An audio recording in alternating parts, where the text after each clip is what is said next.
So your school term is about to end, and looking at your grades, let's just say it's not the grades you wanted. Well, before you cry and sleep your pain away, don't beat yourself up and tell yourself it's too late. Instead, we'll be taking this as a learning lesson so that during the next school year, you will have the best academic comeback, even your peers will be shocked. Because in this video, I'll be teaching you how to have an academic comeback in your next school year. Enjoy! So a short story about me, but back in early high school, I wasn't really the best when it came to grades. I didn't really excel any of my subjects, and I just passed because I could, and because it was high school. However, during my senior high school, I was like, fuck it. I'm going to turn myself around and I'm going to have an academic comeback. And this was my grade for senior high school. And I was shocked. I knew I wasn't the smartest person in the room. However, I was surprised that with effort and consistency, I was able to turn my academic journey around. So, how do we achieve an academic comeback in the first place? The first thing we need to do is to identify what went wrong exactly. Or in my way of saying, where the hell did I fuck it up? Now, there are lots of factors when it comes to identifying our mistakes, and we will be going through each of them. Mistake number 1 is you were lazy. In this mistake, you didn't really try your best during your school year. You just kind of wanted to chill. You were kind of lazy. Even if you had quizzes or exams, you didn't really study until you absolutely needed to. Or in some cases, you didn't at all. And when it came to assignments, you just wanted to get them over with, and somehow you've managed to survive through your school year. If you're in this category, you probably are the person that never had to try in order to get sufficient grades. Some of you probably even gotten good grades without even trying, and because of that, you've never really developed a proper study system and habit. You had no problem winging your entire school year, but now things changed. You notice that you're falling behind now. You notice that things are more difficult, and because of that, you need to start trying. And maybe your goals changed. Maybe you want to achieve a higher grade. So how do we fix this mistake? Well, the solution to being lazy is essentially your study habit and mindset. Make sure to start building a study habit as early as now, and you can start small. Instead of trying to put in a lot of work at once at the start really small but be consistent every day. From the book Atomic Habits, when trying to build a habit, there are 4 laws to take in consideration. Make it obvious, make it attractive, make it easy, and make it satisfying. And our goal is to apply all of these 4 laws into studying. For the first law, which is make it obvious, you can implement the time and location strategy. You'll tell yourself, I will study at a certain time at a specific place. For example, you can tell yourself every day, I will study at 7 p.m. at my desk. Just having this statement will help you establish a routine for your studying. The second law is to make it attractive.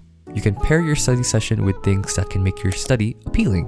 You can pair your studying with relaxing music. You can make yourself a delicious drink, or you could set up your study workplace. Changing these factors can help make studying more attractive to you. The third law is to make it easy, and you might be asking, but Kyo, how could I possibly make the topic I'm studying any easier? I'm sorry for my really bad accent. Remember that our goals is making the achievement of the habit easy, not the difficulty of the habit. So no, calculus cannot be easier than it is. The most important thing when establishing a habit is consistency. So make sure that the habit is easy to do. And you could do that by starting small. Start building your habit by studying 30 minutes every day. And once you establish your habit, you can start building it from there. Finally, the fourth law is to make it satisfying. Try to associate studying with something pleasing. So for example, when you're done studying, try to reward yourself with something. Treat yourself to some food. Allow yourself to play some video games, or etc. I made a video to this talking about this. If you guys want to check it out, I'll put the link in the description. Doing all these laws, you'll be able to establish a study habit, which in the long run will help you immensely. Mistake number 2 is you're overwhelmed. And this is the opposite of mistake number 1 in a sense that instead of your lack of work being the culprit, you have too much work. You're overwhelmed. And that's okay. During your years of senior high school before college, you will have to juggle a lot. Not only do you have to handle homework, projects, exams, and extracurricular activities if you have those, but you also have to prepare for college, such as college entrance exams, applications, and interviews. In addition, your subjects during your senior year is honestly a step up when it comes to the difficulty of the subjects. You're no longer dealing with simple math or science, you're dealing with more advanced topics such as AP Calculus, AP Chemistry, etc. During my senior year, I had a lot of subjects already in my list, and I had to start looking for universities for me to apply to. And some of those universities had specific entrance exams as well, such as the SAT, the UPCAT, and more. So how do we solve this issue? Well, our solution boils down to prioritization and management. And when it comes to prioritization, don't be afraid to let go of certain things. For example, if you ever have the chance to pick your electives, you don't have to pick the hard and unnecessary ones. And as much as possible, try not to overload yourself with subjects. During my final year of high school, I had the option to pick Calculus 2 for my elective.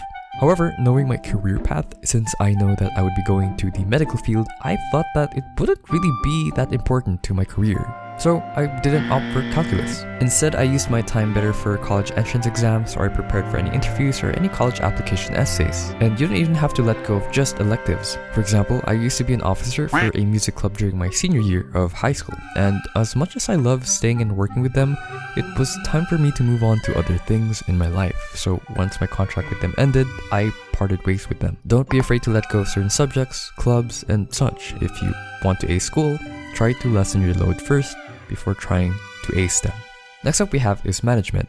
Even after letting go of ourselves of some academic or extracurricular load, we'll still need a way to manage everything. Now, I would highly recommend downloading an organization app for your school, such as Notion. You could even download templates for school management online, and there are those for free. I even personally made a Notion template with a revision tracker, and if you're curious about that, you can head down to the description to check it out. Another way you could manage your time is through a calendar app and a to-do list app, which leads me to today's sponsor, Akiflow. If you guys don't know, Akiflow is a great all-in-one to-do calendar app that I've been using for the past year now. And let me just say, when tracking to-do lists and my calendar, it is such a productive app for me. The thing about Akiflow that separates it from other apps is that you can have a lot of integrations, such as Notion, Google Calendar, TickTick, Microsoft To Do, and so much more. Meaning that you could manage most of your apps all in one, which is Akiflow. Boiling down Akiflow, it's a calendar app with a to-do list where you could integrate other apps into this calendar to-do list system. I've linked it with my Google Calendar, and I mainly edit the calendar now in Akiflow rather than Google Calendar itself. It has a great to-do list system built in where you could put projects and different tags, and even has an AI feature where it could assign different projects automatically on your tasks. You can prioritize your tasks on different hierarchies as well, which is in line with the Eisenhower matrix principle. Akiflow actually recently updated with new features, such as weekly rituals, which allows you to plan the entire week rather than the next day, allowing you to assign different to-do list tasks on different days for the whole entire week. You can even add goals for different days of the week, and when it's late night and you shut down and plan the next day, you can even rate the day you had and put a quick note as well. So if you guys are interested in using Akiflow, do click the link in the description to try Akiflow yourself. Anywho, back to the video. The next mistake we have on this list is that you're simply using the wrong study technique. There are a lot of study techniques out there in the world. Some are based on certain principles on how your brain works. Some require you to visualize a certain way when you study. And some are just a great way to add to your database of notes. Now, I'm not here to say what specific study techniques are right or wrong. However, throughout research, it's been proven that there are study techniques that are generally less effective than others, and data shows it. So let me do a quick run through and a quick crash course on the different study techniques you can do depending on the subjects you're dealing with. When it comes to problem solving and computational problems, your best bet is to do a lot of practice tests. Subjects such as math have patterns, and in order to dissect certain problems, you have to familiarize yourself with identifying these patterns. And you do that by doing a lot of problem solving. I recommend going to websites such as Khan Academy, where you could do their practice problems online there for free. Or if you have money to spend, you can purchase reviewers or math books to supplement your studies. By exposing yourself to more problems, you're familiarizing yourself with what to look out for when it comes to certain problems. Next, we have our subjects that require factual memorization, and this typically involves your science and medical subjects. When dealing with factual information for you to memorize, the best way you can do this consistently is to use flashcards. More specifically, flashcards that use active recall and spaced repetition. I don't think this is news, but for a brief summary, studies have shown that factual information retained in our heads longer when we actively recall them from our memory, and for long-term storage of this information, utilizing spaced repetition is the best efficient way to store your information in the long run.